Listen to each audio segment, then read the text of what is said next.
Bagi Melinda, Sofia, Jairo. Yang masa berapa? Ada enggak? Berapa? Sakit?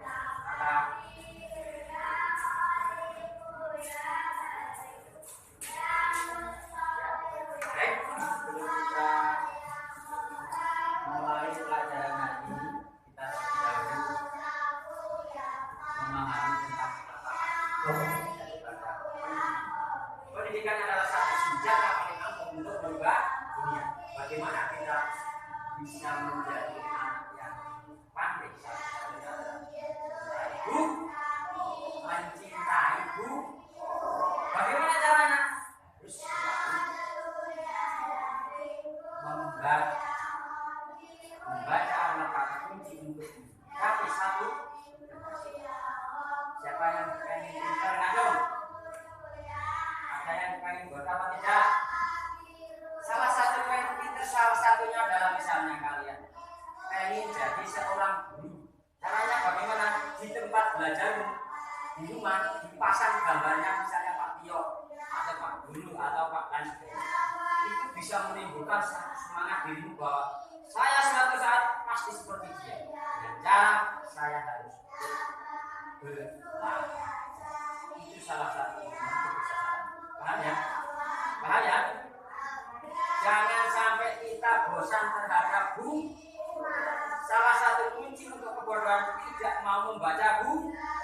Salah satu kunci untuk menjadi orang yang berprestasi harus mencintai buku dengan cara gemar membaca buku. Baik. Sekarang pagi ini kita akan memasuki pelajaran yang berjudul wudhu. Ini ada yang tahu tentang wudhu? Tidak bisa. Apa arti daripada wudhu? Tidak ada. Mas Dana? Jadi, Dana? Bisa ngerti di Mas Sofi? Wudhu artinya mensucikan diri dari hadas dengan air yang suci, mensucikan atau air yang bersih, air mutlak, air yang suci. Tidak semua air suci itu bersih. Contohnya, misalnya air yang ditaruh di luar, lagi panas, bersih apa tidak itu? Tapi bersih, tapi untuk wudhu tidak bersih. Air yang suci adalah air yang bisa untuk berwudhu. Contohnya air embun, ada kopi. Air kopi bisa untuk wudhu tidak? Bisa, tapi itu namanya air bersih, tapi tidak suci. Tapi tidak suci mesti bersih. Itu beda. Baik, tujuannya untuk apa kira-kira? Oh ya, tujuannya berwudhu itu untuk apa kira-kira? Mas, sebelahnya.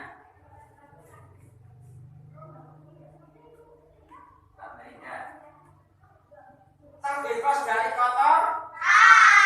Harapannya agar kita bisa melakukan sebuah ibadah, tentunya ibadah sholat. Karena apa? Orang mau sholat tanpa diawali dengan wudhu, maka sholatnya tidak orang kandu, bahasa fikihnya sholatnya orang kan. Sholatnya sudah tidak bisa, jangan sampai mengharap saya sholatnya diterima apa tidak ya. Sampai tanya ke situ. Oh, dari ilmu fikihnya saja belum sampai sudah masuk ke atau tidak. Baik, sekarang tata caranya wudhu. Syarat rukunnya wudhu sudah tahu belum? Syaratnya wudhu atau rukunnya wudhu. Apa yang dimaksud dengan syarat dan rukun sudah tahu belum? Sudah tahu belum? Belum. Baik, saya jelaskan. Apa yang dimaksud syarat? Syarat adalah sesuatu yang harus ada sebelum kita berwudhu. Satu adalah orangnya harus beragama Islam. Yang kedua, harus dengan air yang suci. Nah, pangwudhu kita nganggo air sing bersih kira-kira kanggo apa tidak? Kanggo apa tidak? Tidak kanggo. Ora kanggo. Dengan air yang bersih.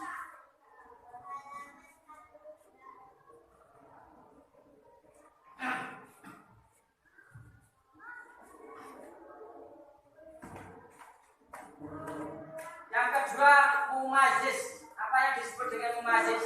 Orang yang sudah bisa membedakan antara yang baik dan yang ketiga, tidak berhadas besar. Hadas besar tahu? Misalnya kita sedang BAB, itu merupakan syarat yang berbeda. Itu hadas, maksud hadas besar.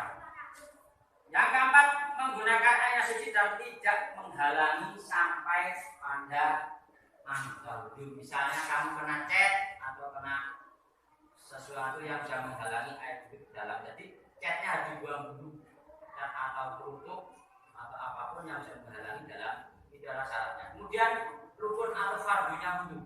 Rukun itu adalah sesuatu yang harus ada pada saat pekerjaan. Mulai contohnya membaca niat dalam wudhu. Kira-kira membacanya pada saat apa ya? Pada saat membasuhmu baca bareng bacaannya itu Bismillahirrahmanirrahim.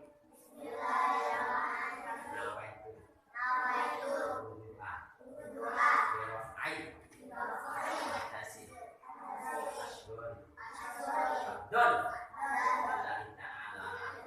itu namanya bacaanmu. Niatnya wudhu beda apa tidak? Ketika kita membawa air yang pertama mengusap dari sini sampai telinga, itu bersamaan dengan hati membaca niat. Ayo bareng niatnya. Bismillahirrahmanirrahim. Niat isun. Saya bersuci untuk menghilangkan hadas kecil karena Allah. Itu dibaca ketika kita mengambil air yang pertama dimasukkan ke dalam. Itu membacanya di dalam terakhir yang membatalkan wudhu. Kalian mau sholat, wudhunya rakangu karena batal. Batalnya karena apa? Satu, siapa yang tahu? Yang membatalkan wudhu, kentut, buang air. Yang kedua, najis. Buang air kecil, tipis. Kemudian buang air besar. Itu juga termasuk membatalkan wudhu. Kemudian bersentuhan antara laki-laki dan perempuan selain daripada muhrim. Muhrim tahu? Anggota keluarga. Itu namanya muhrim. Itu membatalkan daripada wudhu. Jadi sholatnya tidak sah.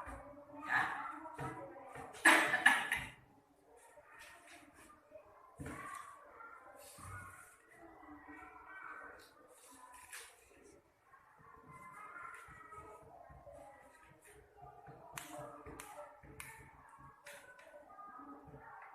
Kemudian tidur. Kalian kok wis wudhu tidur mau sholat, harus wudhu lagi. Selanjutnya gila atau stres. Kamu gila kayak Mas Budi setelah melakukan kono. Ini atau wudhu ya orang. Jadi orang yang gila itu tidak boleh sholat karena keadaan dalam goncangan jiwa. Jadi ketika mau mengerjakan sholat, kita harus kesimpulannya dari penjelasan ini, kita sebelum menjalankan sebuah ibadah sholat itu wajib bersuci terlebih dahulu. Namanya berwudu atau dalam bahasa syariah namanya tohar. Tohar artinya sama saja bersuci. Kenapa? Karena syaratnya sholat merupakan wudhu adalah menjadi salah satu syarat sahnya sholat. Tanpa wudhu dahulu kita tidak boleh sholat. Paham ya? Kemudian ketika kita wudhu artinya dalam keadaan berhadas, itu kita dilarang satu menyentuh alat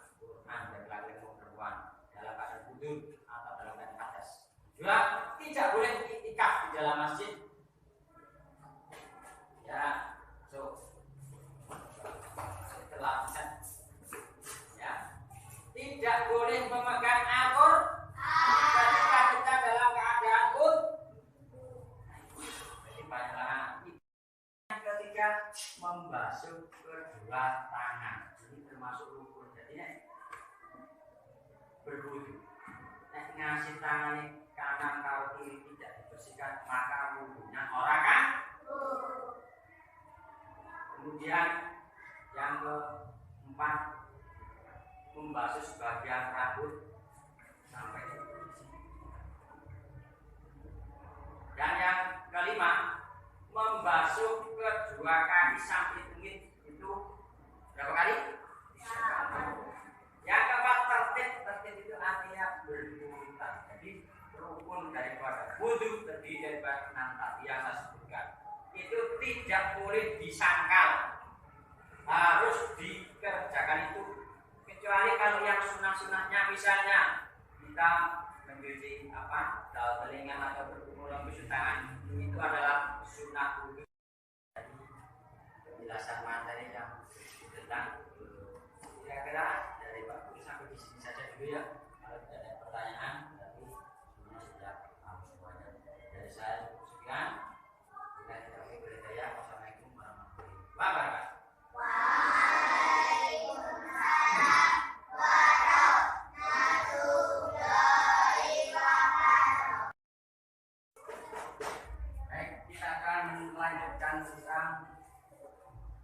Beberapa macam jenis najis yang harus kita membersihkan caranya.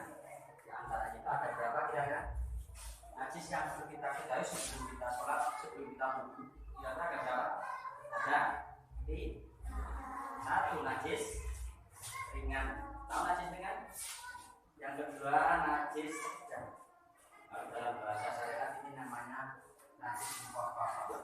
Kalau ini namanya najis, sedang itu najis mutawassit kalau dalam bahasa syariat. Kemudian yang ketiga najis berat. Najis berat itu kira-kira apa? Kena liuran apa? Liur. Kemudian bagaimana cara membersihkannya? Misalnya najis ringan, seperti contohnya kena air lagi yang masih kecil, kira-kira pakai apa?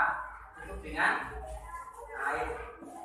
Untuk meyakinkan itu bersih dan tidak adalah keyakinan kita sendiri. Anda, kemudian najis sedang. Misalnya najis sedang itu kena air, kencing, kentut misalnya. Nah, itu cara membersihkannya kita harus juga dengan kemudian kalau najis ya hanya kita makan daging atau kena liur. Kalau membersihkannya bagaimana? Dengan air yang suci kemudian dikasih debu yang dibersihkan sampai 7 kali berturut-turut supaya bersih. Kemudian keyakinan kita menyatakan bersih, baru itu namanya sudah suci. Kemudian tata caranya sudah. Kemudian masuk ke dalam wudhu. Wudhu yang perlu kita ketahui adalah fardunya. Fardu itu sama saja dengan caranya satu, niat. Tahu ya? Innamal a'malu binniyat, segala sesuatu adalah dengan niat. Sebelum kita wudhu, terlebih dahulu kita disunahkan dengan menggunakan air membersihkan tangan. Itu masih sunnah ya. Yang penting yang harus dikerjakan itu adalah ini, fardunya wudhu. Dengan membacanya, coba bareng bersama-sama membacanya dulu. Bismillahirrahmanirrahim. Bismillahirrahmanirrahim. Nawaitu wudu'a birraf'i hadasi asghar lillahi ta'ala. Ini namanya bacaan yadu. Kemudian membasuhkan air ke bagian tuak yang pertama, baru membaca niat di dalam hati. Kalau membaca yang tadi itu masih sunnah, diwajibkan orang pun, tapi ketika kita membasuh yang pertama itu di dalam hati sudah mengucapkan niat ingsun saya bersuci untuk menghilangkan hadas kecil karena Allah. Coba bersama-sama. Bismillahirrahmanirrahim.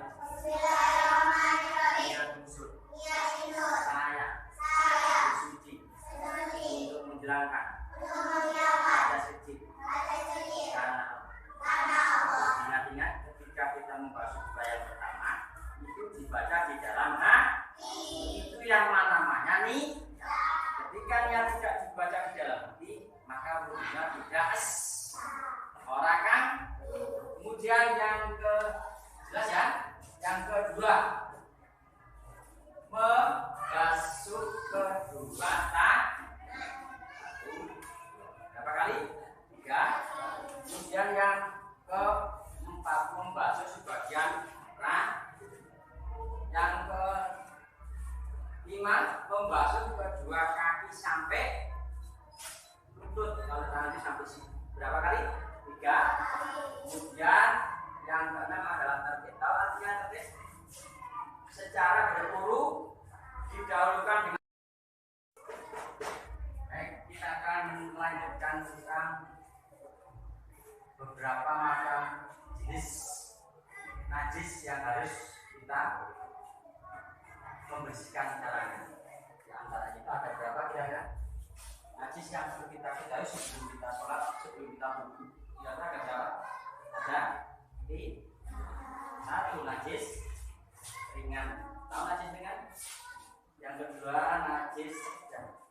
Kalau dalam bahasa syariat ini namanya najis mukhaffaf.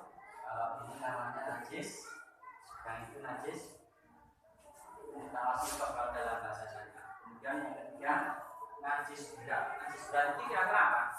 Kena liuran apa? Liur. Kemudian bagaimana cara membersihkannya? Misalnya najis ringan, seperti contohnya kena air dari yang masih kecil, kira-kira pakai apa? Cukup dengan air. Untuk meyakinkan itu bersih dan tidak adalah keyakinan kita sendiri. Anda, kemudian najis sedang. Misalnya najis sedang itu apa? Kena air, kencing, kentut misalnya. Nah, itu cara membersihkannya kita harus juga dengan kemudian kalau najis ya, misalnya kita makan daging atau kena liur, cara membersihkannya bagaimana? Dengan air yang suci kemudian dikasih apa? Debu yang dibersihkan sampai 7 kali berturut-turut supaya bersih. Kemudian keyakinan kita menyatakan bersih, baru itu namanya dikasuh. Kemudian tata caranya sudah. Kemudian masuk ke dalam wudhu. Wudhu yang perlu kita ketahui adalah fardunya. Fardu itu sama saja dengan caranya 1, niat. Tahu niat? Innamal a'malu binniyat, segala sesuatu adalah dengan niat.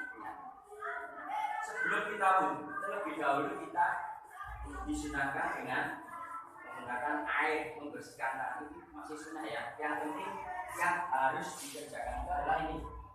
Fardunya wudhu. Dengan membacanya, coba bareng bersama-sama membacanya dulu. Bismillahirrahmanirrahim. Bismillahirrahmanirrahim. Nawaitu wudu'a birraf'i hadasi asghar fardhan lillahi ta'ala. Ini namanya bacaan niat wudhu. Kemudian membasuhkan air ke bagian tuak yang pertama, baru membaca niat di dalam hati. Kalau membaca yang tadi itu masih sunnah, diwajib benar orang pun. Tapi ketika kita membasuh yang pertama, itu di dalam hati sudah mengucapkan niat ingsun saya bersuci untuk menghilangkan hadas kecil karena Allah. Coba bersama-sama. Bismillahirrahmanirrahim. Niat ingsun saya bersuci untuk menghilangkan hadas kecil karena Allah. Ingat-ingat ketika kita membasuh yang pertama itu dibaca di dalam hati.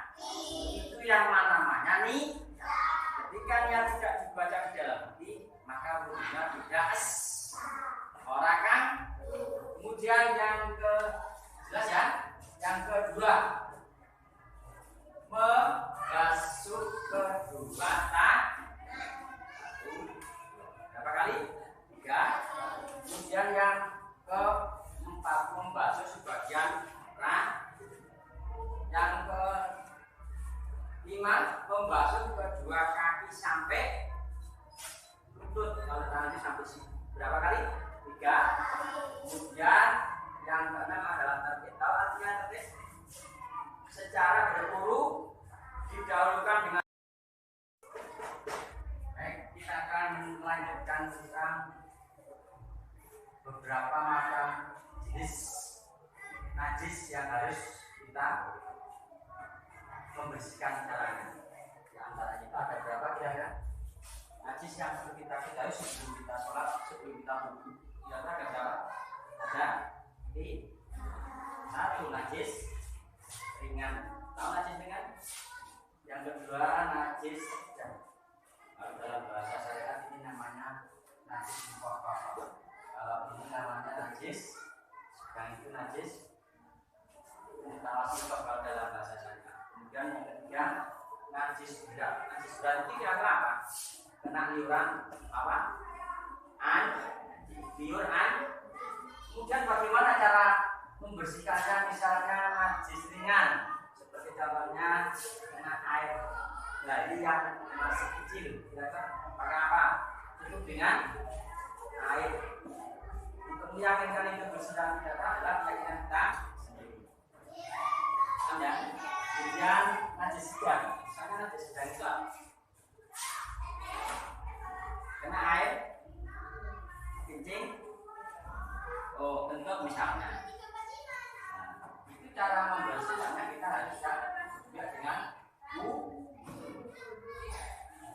kemudian kalau najis ya misalnya kita makan daging babi atau kena liur, cara membersihkannya bagaimana? Dengan air yang suci, kemudian dikasih apa? Debu yang dibersihkan sampai 7 kali berturut-turut supaya bersih. Kemudian keyakinan kita menyatakan bersih, baru itu namanya dikasih. Kemudian tata caranya sudah. Kemudian masuk ke dalam wudhu. Wudhu yang perlu kita ketahui adalah fardunya. Fardu itu sama saja dengan caranya 1, niat. Tahu niat? Innamal a'malu binniyat, segala sesuatu adalah dengan niat. Sebelum kita wudhu, terlebih dahulu kita disunahkan dengan menggunakan air membersihkan tangan. Itu masih sunnah ya. Yang penting yang harus dikerjakan itu adalah ini, fardunya wudhu. Dengan membacanya, coba bareng bersama-sama membacanya dulu. Bismillahirrahmanirrahim. Bismillahirrahmanirrahim. Nawaitu wudu'a birraf'i hadasi asghar fardhan lillahi ta'ala. Ini namanya bacaan yadu. Kemudian membasuhkan air ke dalam bagian yang pertama, baru membaca niat di dalam hati. Kalau membaca yang tadi itu masih sunnah, diwajib benar orang pun. Tapi ketika kita membasuh yang pertama, itu di dalam hati sudah mengucapkan niat insun, saya bersuci untuk menghilangkan hadas kecil karena Allah. Coba bersama-sama. Bismillahirrahmanirrahim. Niat insun, saya bersuci untuk menghilangkan hadas kecil karena Allah. Ingat-ingat ketika kita membasuh yang pertama,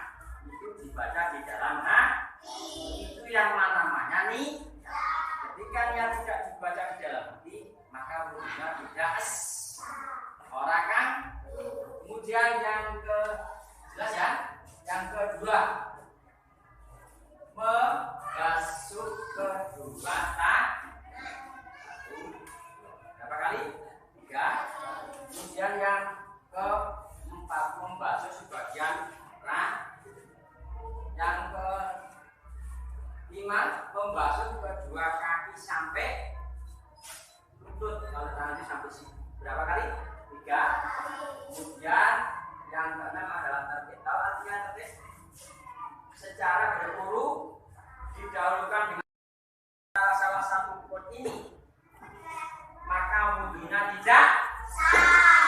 Satu, membaca nih. Kapan kita membacanya? Ketika mau membaca niat itu ketika mengambil air yang pertama dengan membaca di dalam. Bagaimana bacanya? Bareng, 1, 2, 3.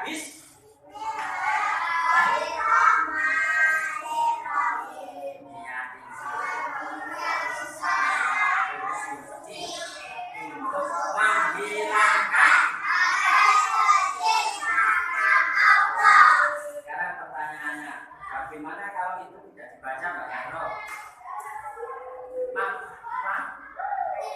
Tidak.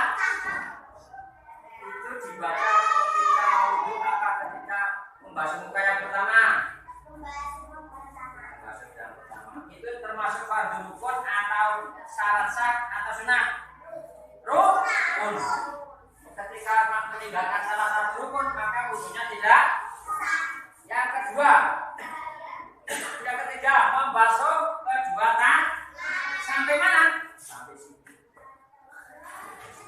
Dari kanan kemudian kiri.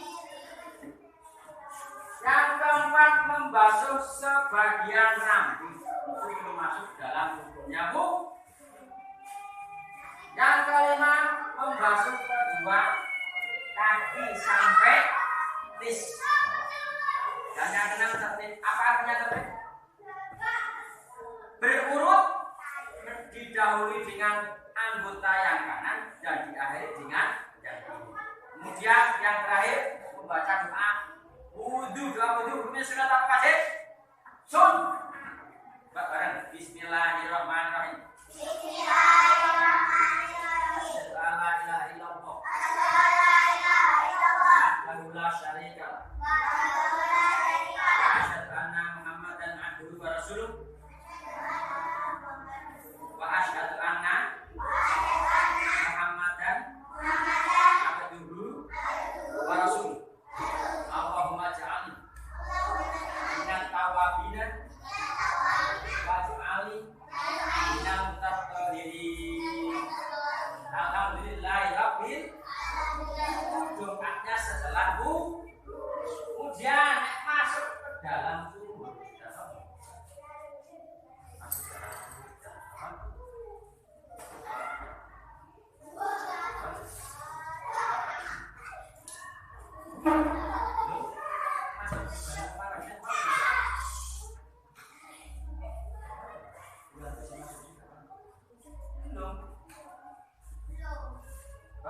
Bismillahirrahmanirrahim. Allahumma ini a'udzubika minal khubusi wal khaba'is. Kemudian apalagi? Tertib tadi sudah ya. Sudah. Kemudian kalau sudah semuanya sudah selesai baru masuk ke dalam tataran sholat. Jadi sebelum sholat memang kita harus diwajibkan harus ini dulu yang harus diperhatikan. Nek sampai 6 ini kok orang dikerjakan maka sholatnya akan ini jangan sampai kehilangan. Tapi memang kalau dalam sunatnya itu banyak sekali ya. Tapi ada 3 bulan termasuk sunat lain banyak sekali. Itu tidak usah juga tidak perlu, yang penting ini aja Pak. Naminya harus diperhatikan. Tidak boleh ketinggalan. Masalahnya kalau ketinggalan salah satu ini yang berbahaya dalam melakukan ibadah sholat. Paham ya? Kesimpulannya ada. Sebelum kita menjalankan ibadah sholat ataupun apa saja, kita memang diharuskan harus bersuci terlebih dahulu. Karena kalau tidak bersuci pun maka ibadahnya juga sia-sia. Namun sebelum kita bersuci, misalnya ada kotoran dan najis, yang dibuang dulu kotorannya apa dulu? Kotorannya dulu, najisnya dulu, supaya kita dalam keadaan suci. Itu yang penting. Cukup? Tidak tentang wudhu atau bersuci saya anggap sudah selesai. Mungkin ada yang